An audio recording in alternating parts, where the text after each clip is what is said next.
गांव के कोने में एक विशाल कटहल का पेड़ था। इस पेड़ के नीचे एक सुंदर सा घर बना था जिसे सब पक्षी कटहल का घर कहते थे।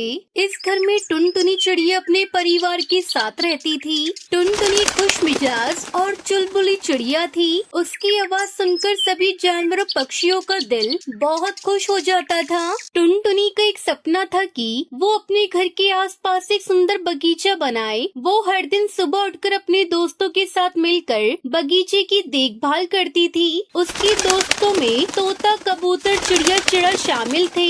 सभी मिलकर बगीचे में सुंदर फूल और रंग बिरंगे पौधे लगाते थे।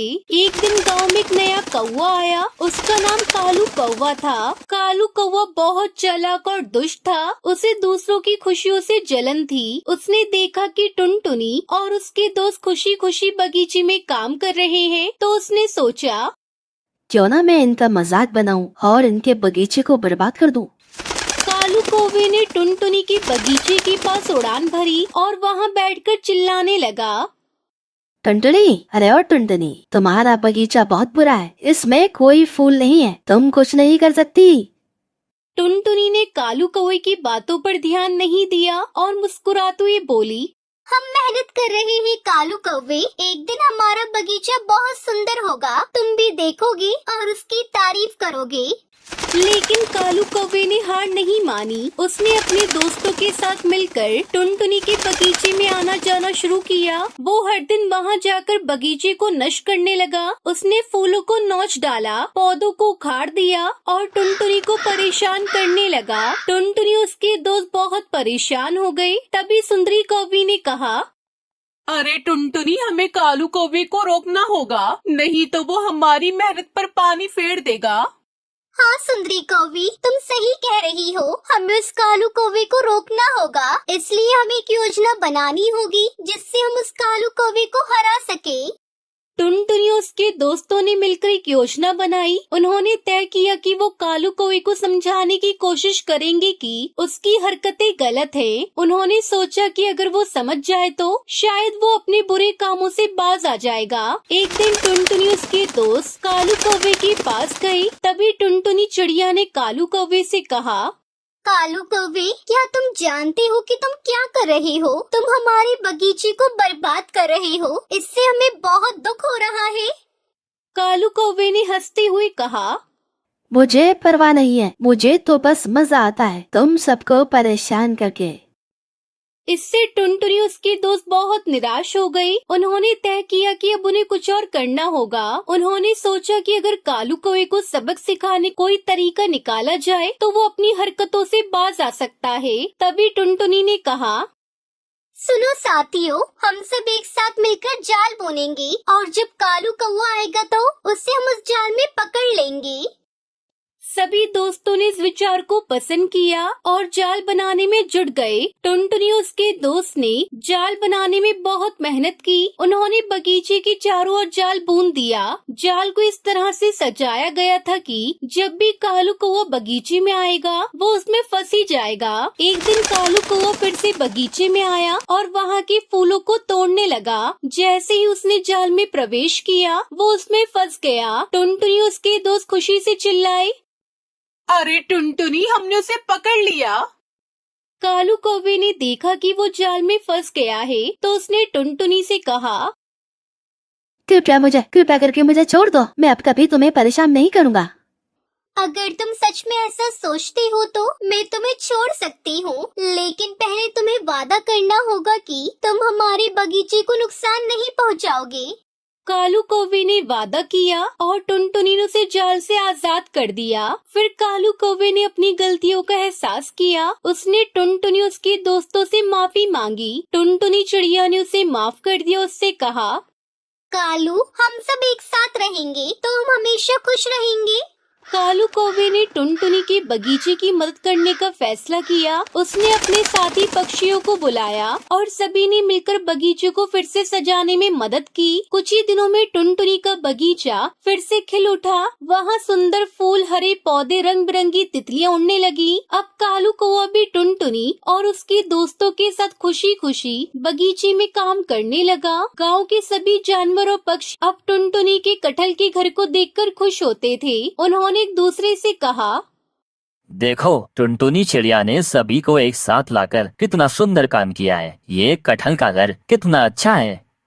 टुनटुनी और कालू कौवे की दोस्ती ने सिखाया कि एकता में ताकत होती है। जब सभी मिलकर एक साथ काम करते हैं तो किसी भी मुश्किल को आसानी से पार किया जा सकता है। अब टुनटुनी और कालू कौवा मिलकर अपने बगीचे की देखभाल करते थे और सभी पक्षियों के लिए उन्होंने कटहल का घर भी बनाया, जिसमें वो सब पक्षी आराम से रहने लगे। इस प्रकार टुनटुनी चिड़िया ने न केवल अपने घर को सुंदर बनाया, बल्कि कालू कौवे को भी एक नई राह दिखाई। गाँव के सभी पक्षी अब एक दूसरे के साथ मिलकर खुशी खुशी कटहल के घर में रहने लगे। टुनटुनी चिड़िया और कालू कौवे की कहानी सिखाती है कि कभी कभी दुश्मन भी दोस्त बन सकते हैं, अगर हम समझदारी और प्यार से काम ले। और इस तरह टुनटुनी चिड़िया अपने कटहल के घर में खुशी खुशी रहने लगती। नेपाल के जंगल में सर्दी पड़नी शुरू हो चुकी थी। सभी पक्षी सर्दी के लिए भोजन इकट्ठा कर रहे थे, लेकिन टुनटुनी चिड़िया लकड़ी इकट्ठा कर रही थी, क्योंकि वो ठंड आने से पहले अपना लकड़ी का घर बना लेना चाहती थी। एक दिन सुबह जब टुनटुनी चिड़िया सोकर उठी तो उसने देखा बाहर बर्फ पड़ रही है। कितनी ठंड बढ़ गई है। मैंने तो भोजन इकट्ठा किया ही नहीं, अब मैं क्या खाऊंगी। चलो आज का दिन मैं किसी तरह भूखी रहकर गुजार लेती हूँ। कल से मैं भोजन इकट्ठा करने जाऊंगी। लेकिन अगले दिन भी बर्फ पड़ना कम नहीं हुआ। कई दिनों तक लगातार बर्फ गिरती रही। जंगल में दूसरे पक्षी आराम से अपने घरों में बैठकर भोजन खा रहे थे, पर टुनटुनी चिड़िया भूख से बेहाल थी। अब मैं क्या करूं? ठंड तो बढ़ती ही जा रही है, पेट में भी चूहे दौड़ रहे हैं। अब मुझे बिल्कुल भी समझ में नहीं आ रहा मैं खाने का इंतजाम कहां से करूं। टुनटुनी चिड़िया कालू कौवे के घर जाती है और उसका दरवाजा खटखटाती है। कालू भैया, अरे ओ कालू भैया, दरवाजा खोलो। है ऊपर वाले, इतनी ठंड में ये चिड़िया मेरे घर पर क्या करने आई है? क्या है टुनटुनी, जल्दी बोलो। देख रही हो कितनी ठंड पड़ रही है, क्या काम है मुझसे? कालू भैया, मुझे बहुत जोरों से भूख लगी है। कई दिनों से मैं भूखी हूँ, मुझे कुछ भोजन दे दीजिए। मेरे पेट में जोरों से चूहे कूद रहे हैं, जल्दी से मुझे कुछ भोजन दे दीजिए। कालू भैया, आपने तो बहुत सारा भोजन इकट्ठा किया है ना? अच्छा, तो तेरी नजर मेरे जमा किए हुए भोजन पर है। तुझे भोजन चाहिए? जाओ भागो यहाँ से और जाकर अपनी सूखी लकड़ियाँ खाओ। तुमने तो पूरा महीना लकड़ी जमा करने में निकाल दिया। अब सर्दी का मौसम आया तो मेरे भोजन पर नजर गड़ा रही हो, और अगर मैंने तुम्हें अपना भोजन दे दिया तो मैं क्या खाऊंगा? टुनटुनी बेचारी उदास होकर वहाँ से चली जाती है। कालू कौवे से यही उम्मीद थी। फिर टुनटुनी सीधे मिट्टू तोता के घर जाती है। आओ आओ टुनटुनी, घर के अंदर आ जाओ। बाहर बहुत ठंड है, ठंडी हवाएं चल रही हैं। ऐसे ठंड में तुम घर से बाहर क्यों निकली हो टुनटुनी, मुझे बताओ। मुझे थोड़ा भोजन दे दो, बहुत जोरों से भूख लगी है। जंगल में कहीं भोजन नहीं मिल रहा है। लेकिन टुनटुनी, तुम्हें तो पता ही है, हर ठंड में जंगल में भोजन की कमी हो जाती है। फिर तुमने पहले से भोजन इकट्ठा क्यों नहीं किया? क्या बताऊं मिट्टू भैया, लकड़ियों को इकट्ठा करने के चक्कर में मैं भोजन इकट्ठा करना भूल गई। कोई बात नहीं टुनटुनी, मेरे पास बहुत सारा अनाज है। ये अनाज की एक बोरी आप अपने साथ ले जाएं, और भोजन की जरूरत पड़े तो दोबारा आ जाना। और अगली बार लकड़ियों के साथ साथ अनाज भी इकट्ठा करना मत भूलना। आपका बहुत बहुत धन्यवाद मिट्टू भैया, अब मैं चलती हूँ। टुनटुनी चिड़िया ने आज कई दिनों के बाद पेट भरकर अनाज खाया था। अनाज खाकर उसे नींद आने लगी। वो आराम से अपने लकड़ी के घर में सो गई। उसी रात जंगल में तेज तूफान आ गया। सभी पक्षियों के घर नीचे गिर गए। अब हम सभी कहाँ जाएंगे इतनी ठंड में? इस तरह खुले में रहे तो बर्फ में आकर जाएंगे। क्या करे, कोई कुछ उपाय बताए। मैंने देखा है, टुनटुनी ने अपना लकड़ियों का मजबूत घर बना लिया है। अब वो आराम से अपने लकड़ी के घर में सो रही है। इस भयंकर तूफान में केवल टुनटुनी का लकड़ी का घर ही सलामत बचा है।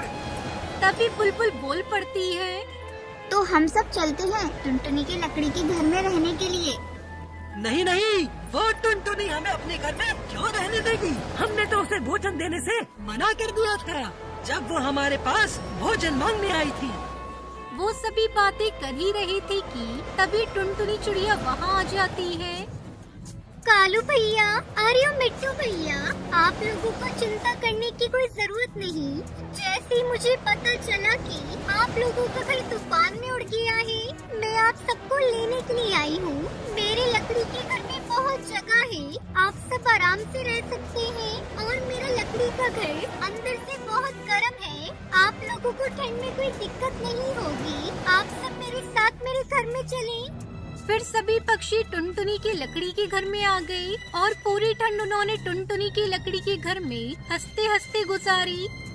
मुझे माफ कर दो टुनटुनी चिड़िया, मैंने तुम्हारी मदद नहीं करी। मैं तुम्हारी मदद नहीं कर पाया, मैं बहुत सेल्फिश हो गया था। कोई बात नहीं कालू भाई, हर किसी से कुछ न कुछ गलती हो जाती है। इस तरह सभी पक्षी हंसी खुशी एक साथ रहने लगते हैं।